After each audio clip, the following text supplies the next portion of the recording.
สวัสดีครับวันนี้เราจะมาเพิ่มแรมให้กับโน้ตบุ๊ก Devoto รุ่น 3590 นะครับรุ่นนี้จะมีแรมมาในเครื่องอยู่แล้ว4กิกนะครับ DDR4 4กิกบัตบัต2666นะครับจะเป็น CPU Intel i5 Gen 10ตัวนี้จะมีการ์ดจอแยกที่เป็นAMD Radeon 610 2กิกนะครับจะมาพร้อมฮาร์ดดิสก์SATA 1 TB หน้าจอจะใหญ่หน่อยนะครับรุ่นนี้เป็น 15.6 นิ้วตัวนี้ก็รุ่นนี้จะมีWindows 10 Home 64 บิต Preload มาพร้อมในเครื่องเลยนะครับ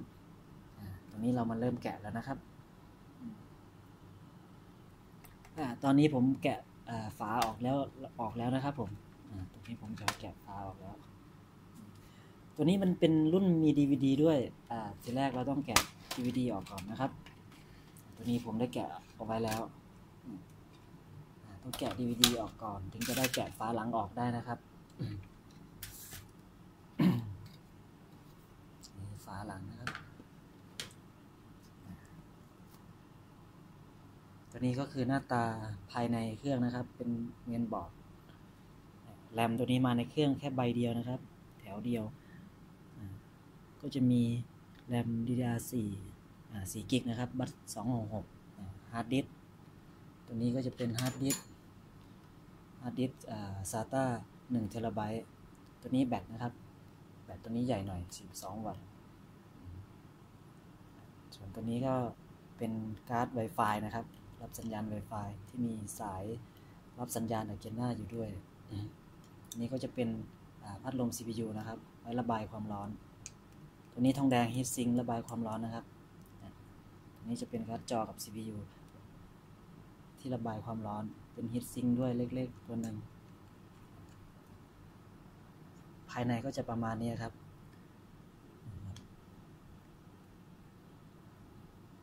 รุ่นนี้สามา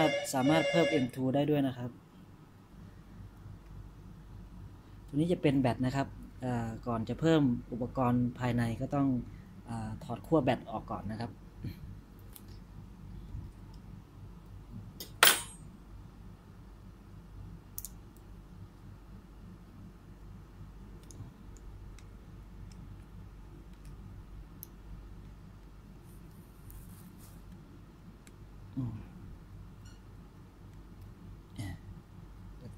ได้ แกะขั้วแบตออกจากเมนบอร์ดเพื่อป้องกันการจ่ายไฟแล้วนะครับทีนี้เราก็จะมาเพิ่มแรมทีนี้เป็นแรม Kingston นะครับDDR4 4 กิกบัต266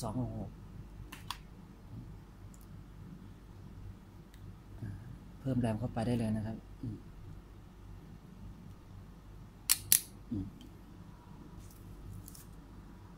ตัวนี้เสร็จแล้วเราก็มาเสียบขั้วแบตเตอรี่คืนให้กับเมนบอร์ดนะครับ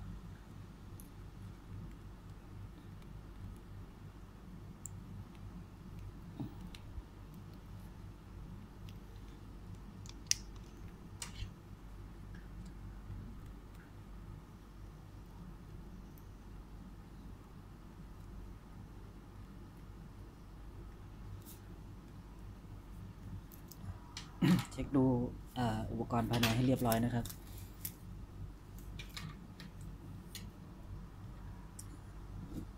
เสร็จแล้วเราก็ประกอบฝาหลังคืนนะครับ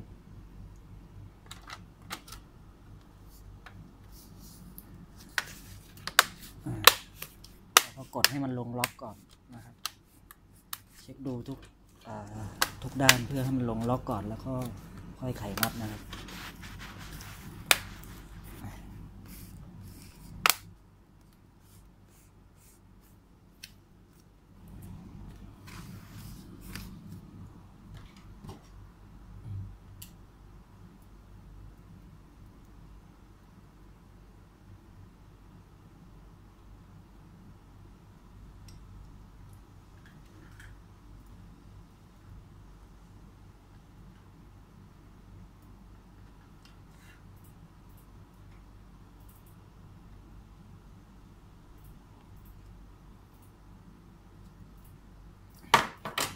นี่เราจะใส่ DVD ก่อนนะครับ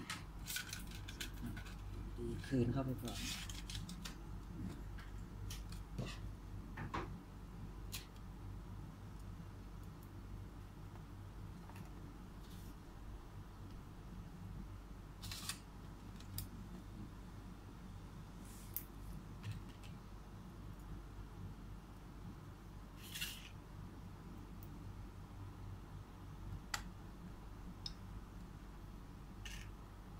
ตามด้วยน็อตหลังนะครับ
ไล่เช็คน็อตให้แน่นทุกตัวนะครับ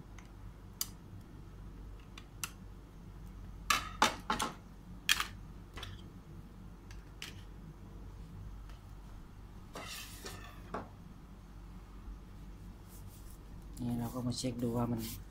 ขอบมันสนิทหรือเปล่านะครับค่อยเปิดดูนะครับ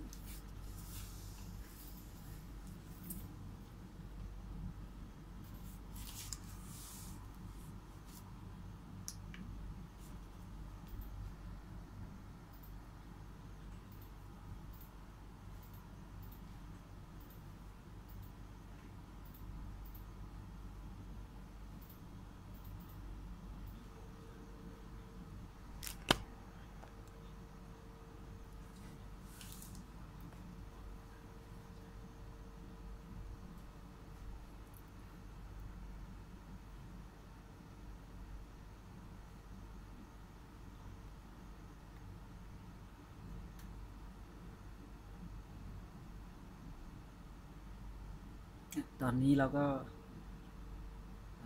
เปิดเครื่องติดแล้วนะครับรอเช็คแรมดู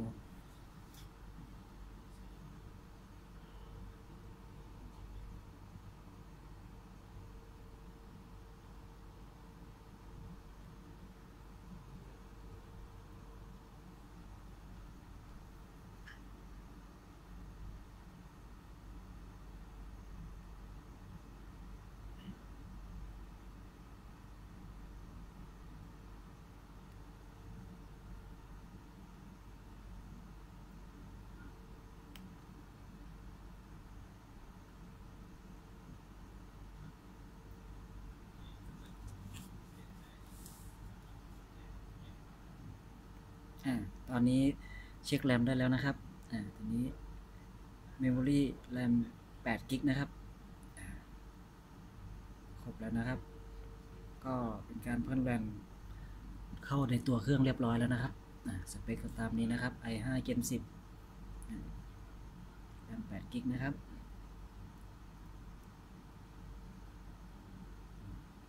ตอนนี้ก็เช็คดีไวซ์เช็คฮาร์ดแวร์ดู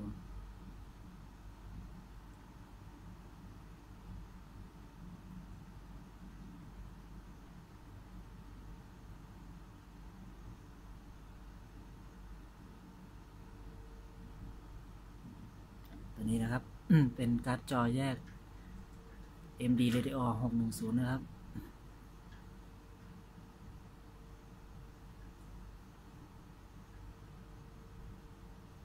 ตัวนี้เป็นCore i5 Gen 10นะครับ 8 เทรดนะครับโอเคคลิปนี้เป็นการเพิ่มแรมให้กับโน้ตบุ๊ก Dell Watto 3590นะครับอันนี้ก็เรียบร้อยแล้วนะครับรอคลิปหน้าต่อไปนะครับเดี๋ยวจะมารีวิวเพิ่มเติมขอบคุณครับ